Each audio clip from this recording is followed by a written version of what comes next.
Well, we were very fortunate. It's a great win for us. But their team, outplayed us for 30 minutes. I mean, not just outplayed, they outcompeted us. I know. Look, I commend them.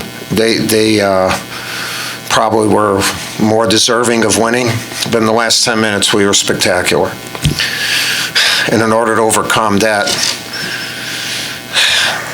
difference in competitive spirit, needed to be spectacular because it was that pronounced. I mean, we're down 23, and they played so well. And then we went to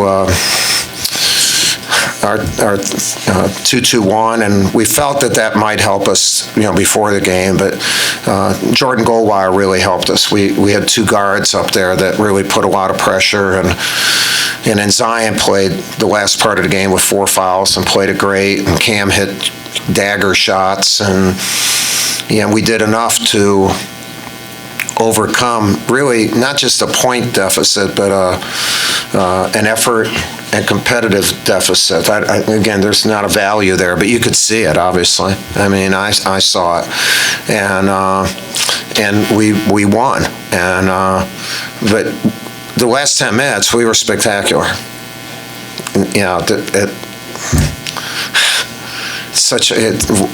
Crazy. It's a crazy game. Human beings are crazy. They can go from one thing to another, and they're really good. I mean, he's done such a good job here, and this crowd is it's one of the really great venues for college basketball, and so appreciative of the game. And what they've done is incorporated and brought back the past. What Denny and Rick and the people before them have, and what they've made Louisville, such one of the great programs in the history of college basketball. And so to get a chance and win a game like that here is, I feel very proud that we were able to do that. But I also understand the whole thing, and I feel bad for them because they were so damn good. And I feel a little bit better for us, but it doesn't mean I don't feel bad for them. So any questions that you might have? Mike, Zion said that at the 10-minute mark when you guys had a timeout that you told them we're going to win. Did you believe it at that point? Well, it's interesting. At the shoot-around today, I was talking to Reese Davis, and I said, they're talking about leadership, and I said, one of the things, I had Roger Federer on my show last week, and I talked about his strong face, and I said, in order to be really good, you have to have a strong face and strong mannerisms, even if you don't feel strong. And at West Point, that was one of the things I learned as a cadet. Like, even when you don't feel like it's going to go, your men better not see that in you. And as a result, you can speak into action sometimes. And I did think that we could play better. I was hoping that we wouldn't lose by 35. So to be quite, no, I'm not kidding. Look, we could have. And so you're talking positive, but I don't know, belief. Yeah. And then once that press was going, then I said, we got a chance here. We can get it. But at that point, I think I was,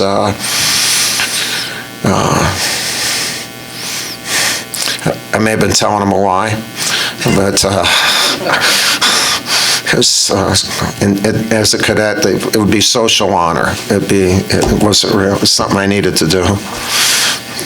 This isn't a crazy night. And really, as a coach, because I've been doing this so long, I really feel bad for them. I literally feel bad for them because they were so damn prepared for us. So well prepared. And my level of respect was already high, but it's even higher after this game. You talked about the press, and how important was Jordan's performance, not just on this night, but for him and this team going forward? Yeah, well, we found something maybe, in the press to have Trey and Jordan's a really good athlete. And he had the best look of anyone on the bench. Like sometimes when you look down, and he was like sitting at the edge of his seat wanting to get in. So let's get in, man. And then you didn't want to take him out. So, and then Trey is such a good defender, so he was everywhere. He's just everywhere, and they were looking where our guys were and not attacking them, and it's because of the effort of all those guys. When you win a game like this, when everything's going against you, what can it mean far beyond tonight? What does this do to his team's belief, his confidence, whatever, to be able to do this? Well, I told my team, I said, look, you're not losers, but you're playing like losers, February is a crazy month because it's a long haul before March, and everybody is hungry. They're trying to make their marks. And these kids can already feel like they've made a mark. And so you're playing against somebody that can be hungrier than you. And like our thing going into the game was play harder than them. And we weren't able to do that. So that's a lesson for our guys. However, the other lesson is maybe Goldwire can play more. The 2-2-1 may be added to what we're doing. So, we're not what do we play? We've played 24 games. They played 24 games in their career. So we can still learn a lot. We learned a lot tonight, and they didn't give up. And they made really pressure free throws. And Cam hit his teammates. You could even see right there, where is he? And just shoot it. And so confidence-wise, I think it adds a lot and gets Goldwire in the rotation there. When Louisville built that lead, they were able to get in the lane, get a lot of transition baskets. What was happening? You got defensively there. Was transition shots affecting them? Yeah, a little bit. Like we missed a lot of shots. Like some of RJ's shots around the bucket, nothing, and then we missed almost every free throw. And we were in the 30s. I mean, we're a really good offensive team, and it's not about just jump shooting. And they were they're playing hard, so it wasn't just us missing. And the defense, we didn't talk right away. And they have a really good offensive set because their centers can hit threes. I think they probably hit 3 tonight, and at least 3. And we didn't defend that. And Marquise looked tired. And again, it's been a long haul. He's been playing like crazy, and he's a big guy. But he wasn't who he has been. And so just the change in defense helped. Because we were still able to attack. And I think then when we stayed in zone, we attacked more in the zone instead of just only coming back in a zone. I don't know. I think that's what happened. Who the hell knows? Who the hell knows? All your hundreds of games, Coach, can you come up with any similar comeback? Yeah, I'm not a big guy, and I hope it's not just because I'm getting older that my memory is not as... I try not to think about the past. So when people say, what, do you remember the score? Or, no, I do not. And, like you would remember. Well, sometimes a guy will come up to me and says, I played against your team in '84. Remember me? No. No. You mentioned that you felt bad for Louisville. I still feel bad for him. What do you think Chris Mack tells those guys to get them over this? He's a hell of a coach. He'll go, like they were worthy of winning. They were worthy of winning. The crowd was great, and it was close to being like an amazing celebration of how well they played and how well Louisville supports their team. And we were able to look, we were spectacular for 9.5 minutes, and it was just good enough to make do. So. What was Louisville doing defensively in the first 30 minutes, more specifically, I think the first half, that was forcing you guys to take more outside shots, not get in the paint as much, and did that change in those last 9 or 10 minutes? Well, they were playing great defense, and they are really good. They didn't let you get into the lane. And very similar to what Virginia did Saturday, except we hit 13 out of 21 threes.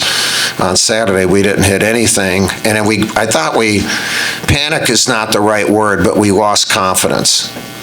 And then we just looked bad. We just looked bad. And in the second half, because we got runs, their defense wasn't set up. We got it off of turnovers, rebounds, and we got shots before their defense was set up, and attacked the basket. One of the biggest plays of the game was Trey Steele when it was 69-64. I think that if he doesn't do that, then we're not going to win. I thought that was a huge play. Anything else for Coach? You did mention that you had a lot of respect for Chris Mack, but are you surprised how he is doing this in year one at Louisville? I'm not surprised because he was terrific at Xavier. And, look, if you coach here, you're going to be good. You're going to be good. This is one of the great programs. So kids want to come here. Fans want to go in those stands, and they want to go nuts, and they want to support their team, and then he's good. So other than that, I don't know what else you need. Was extending their defense the last thing that last card you could? Yeah. Was that your idea or one of your assistants? No, well, it's our ideas. And going into the game, we felt that the 2-2-1, we don't do it very much, but we actually practiced it for this game. So we felt we could do it. We did it one time in the first half, and everything we did in the first half was not good. And maybe the sense of urgency, sometimes something you do doesn't work because of the attitude you have when you do it. And so the sense of urgency made the defense work. So thank God. My guys want to win. They're good guys. They're really good guys. All right? Thanks, Mike. Toward the Getty allegations, do you know anything about that? No, I don't. Just we're the same thing. No knowledge. And at that level, for that serious of an accusation, it's always university level. Always. Our university, they'll handle everything, and that's what should happen. A coach shouldn't do anything with that. I have no knowledge of it, but I'm not the one who's going to be in. Our university should do all that, and rightfully so. That's the level that needs to happen. Okay. All right. Thank you.